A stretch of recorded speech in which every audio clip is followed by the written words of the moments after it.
Thank you, Mr. President.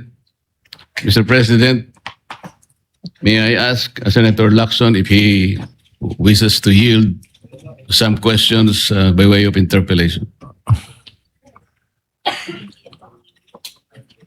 Senator Lacson, I'll say it again, Mr. President. Until the partial committee report is submitted or filed with the Bills and Index Division, and until after I have sponsored the partial committee report, I'm not yielding the floor. Mr. President, that is very highly unusual. Why would Senator Lacson make a precondition that the partial report should be signed by at least a majority of its members before he can yield may interpellation? yes, may I place on record that it is the prerogative of any member of the Senate to yield or not yield. As a matter of fact, in my many years here, Senator Miriam Defensor Santiago, and I'm sure Senator De Estrada is well aware of this, who was with me. Senator Miriam Defensor Santiago, every time she delivers a privileged speech, does not entertain any interpellation. Yes, And Mr. it is her- President, but it is her prerogative. this is different. And then, Because if as I said, it is the prerogative of Senator Santiago, and it is likewise the prerogative of Senator Lacson, because he wants that, as he mentioned, he wanted that his partial committee report be reported out and sponsored before he can answer any questions to that effect. Mr. President, if Senator Lacson would just say that he doesn't want to be interpellated, that will be okay with me. But he should not make a precondition that his unwillingness is conditioned upon whether or not the partial report should be signed by the majority. This is very unusual, Mr. President. Yes, we respect your opinion. And because he doesn't want to be interpellated, may I just be given the opportunity to make manifestation because my name was mentioned by Senator Lacson. Of course you may. Go Thank ahead. you, Mr. President. Mr. President, I cannot speak for our colleagues why they hesitate or even refuse to sign the partial report he allegedly disseminated to the members. But as for myself, Mr. President, I cannot sign a partial report. A partial report is basically unfinished. An unfinished report cannot be assumed to have contained the final and collective judgment of all the members. This is very basic, Mr. President.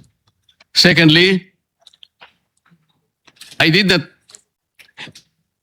not heed my reasons why I cannot sign the partial report.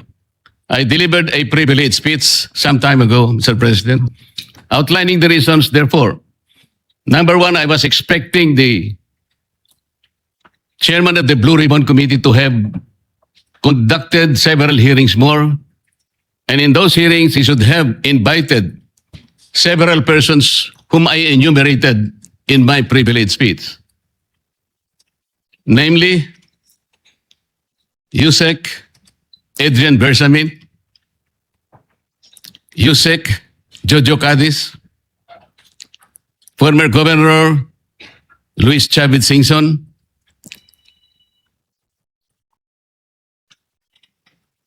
former Speaker Martin Romualdez, former Congressman Saldico by way of an apostilled sworn statement, because this is very, very possible. An apostilled sworn statement, Mr. President, as I have already advised the chairman of the Blue Ribbon Committee, is similar to a sworn statement notarized by the Philippine Consulate in any part of the world, because this apostilled manner or method of subscription was already adopted by the Supreme Court in one of its resolutions, Mr. President. I also advocated that the 18 ex-soldiers be immediately be invited because they have so much to say. Because I thought he said, and he emphasized at some point, that wherever the evidence is, the BRC will be led there too, Mr. President. Ang sabi pa po niya, Mr. President, hindi option yung interparliamentary courtesy. Kung ako po ba'y tatawagin pala sa mababang kapulungan dahil meron pala silang itatanong tungkol sa di umano ay mga donasyon na aking tinanggap. Mr. President, I will willingly present myself with or without invitation. They just have to suggest to me that they wanted me there. I will go there, Mr. President. Interparliamentary courtesy is between the two chambers, Mr. President. Tayo-tayo po ang pinag-uusapan na maggalangan doon. Pero ang nangyari, Mr. President, ang ating boss, ang mga amo natin, ang taong bayan, ang hindi na po iginalang eh. Hindi lang pangbabastos sa mga taong bayan ang ginawa ng mga magnanakaw at kawatan nitong flood control projects. Igagalang pa ba natin, Mr. President, ang mga tinutungo ng ebidensya na sangkot ang mga taong gusto nating ipatawag in this chamber? Gagamitin pa po bang isang dahilan na kailangan nating maggalangan kung sila mismo ay hindi na iginalang ang taong bayan na ngayon ay halos nagdurusa na? Tama po, sinabi niya kanina, Mr. President, talagang mainit ang panahon. Ang heat index ay talagang sumadsad na talaga sa pinakamainit na bahagi. Ngunit ang lalong nagpapainit nito, Mr. President, ay yung kawalan ng political will na ipagpatuloy ang pagdinig. Kahit na lantaran na nandun na talaga yung mga ebidensya. Bakit po hindi tayo tumawag ng pagdinig, Mr. President? Inimbita si Governor Luis Chavez Singson. Sa pagkakalam ko sa mga accounts na nababasa ko, he was invited to appear on April 14. At binigyan po siya ng pagkakataon hanggang April 7, hanggang alas 5 ng hapon na ihain ang kanyang sinumpaang salaysay. Hanggang alas 5 ng hapon, Mr. President. Ngunit 9:15 ng umaga, ipinaabot sa bahay ng dating gobernador na kinakansela na po ang nasabing pagdinig. At ginamit pang dahilan, paano po nangyari yun, Mr. President? Binigyan siya hanggang alas 5 ng Abril 7 na isubmit. Sa pagkakaalam ko po, nandun na siya sa Maynila at nanananghali. Pagkatapos nun ay tutuloy siya sa opisina ni Senator Lacson para ihain yung sworn statement na kanyang inihanda. Bakit po kinakailangang dumating pa si Saldico? Iniintay siguro ni Saldico, Mr. President, ideklara lang ng chairman ng Blue Ribbon Committee, i-apostil mo lang yan kahit nasaan ka sa anumang bansa ka sa Europe. Tatanggapin ng committee yan. At pagkatapos, hahayaan ka namin sa pamagitan ng Zoom ay pumayag ka at iimbitahan ka namin para sa isang special na pagdinig kung yan ang gusto mo. Yun lang siguro gusto niyang marinig. Bakit i-condition pa natin ang pagdating niya rito, Mr. President, kung yung apostle sworn statement is sufficient enough for him to do just that? Ano po ba tayo rito? Nagtatakip po ba talaga tayo? Mr. President, kayo po ay maaring makapagtestigo sa sasabihin ko. Nung isang araw po, pinuntahan ko kayo sa inyong opisina at may binanggit po akong isang bagay na maaaring makatulong sa atin kung paano kilalanin si Senator Lacson.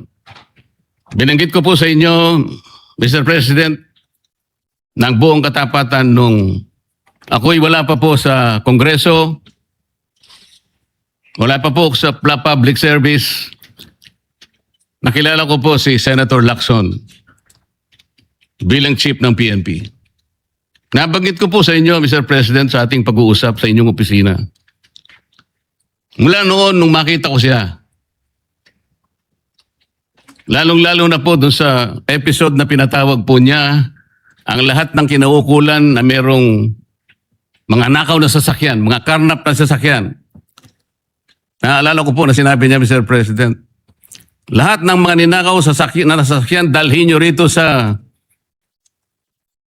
Camp Crame. No questions asked. Dahil palagi po akong dumadaan sa EDSA, Mr. President. Dahil opisina ko po sa Ortigas, nakita ko pong nakabunton lahat talaga ang mga ninakaw na sasakyan. Talaga pong hinangaan ko, Senator Lacson. Walang nakagawa nun sa aking palagay kung hindi siya lang. Di ba, Mr. President, sinabi ko pa sa iyo, sayang wala na ako yung aking kaibigan, yung dating mayor ng Marikina, Bayani Fernando. Dahil kinausap ko po siya, sabi ko, Bayani, alam mo, yung ginagawa mo sa Marikina, gusto ko rin eh. At yung ginagawa ni Chief PNP, Ping Lacson, gusto ko din yun. Ayaw mo ba siyang kausapin na kayong dalawa tumakbo? Si Ping Lacson ang president, ikaw naman ang vice president. Kinuwento ko sa iyo yan, Sir President. Bakit ko po sinasabi ngayon ito, Ginoong Pangulo? Nung umpisa po talagang ganong na nakita ko po eh. Yung kanyang kagustuhan na maayos natin ang ating bansa. Yung sinasabi niyang track record, nung umpisa nandun po yun eh. Hindi ko ikukwento ito kung hindi talagang hinangaan ko siya. Noon. Pero bakit ngayon po ay nagkaiba, Mr. President?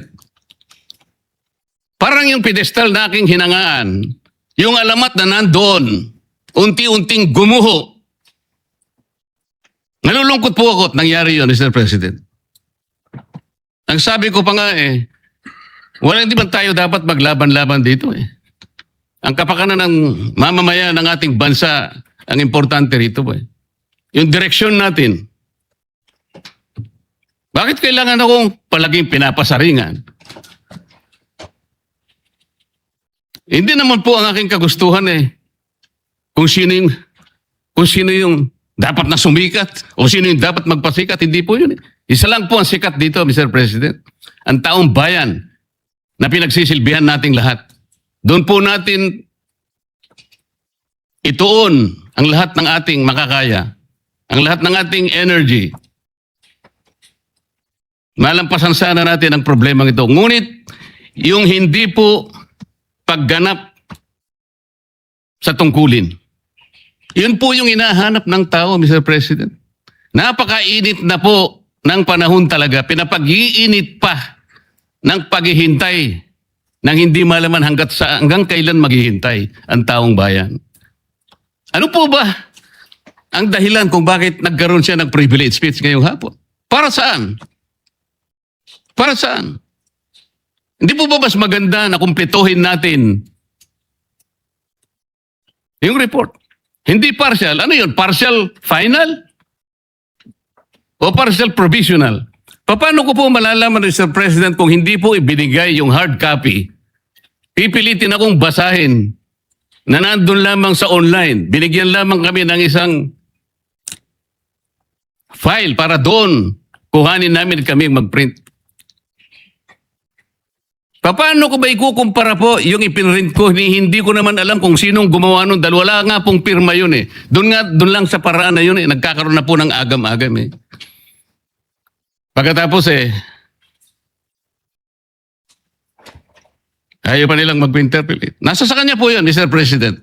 Pero ako po, ang tanging hangarin ko lamang, ayusin natin lahat ito. Sabi nga po niya, hindi makakalimutan ng taong ito at talaga naman pong hindi malilimutan sapagkat ito na po yata ang pinakamalawak na nakawan sa kasaysayan ng ating bansa. Salamat po, Mr. President.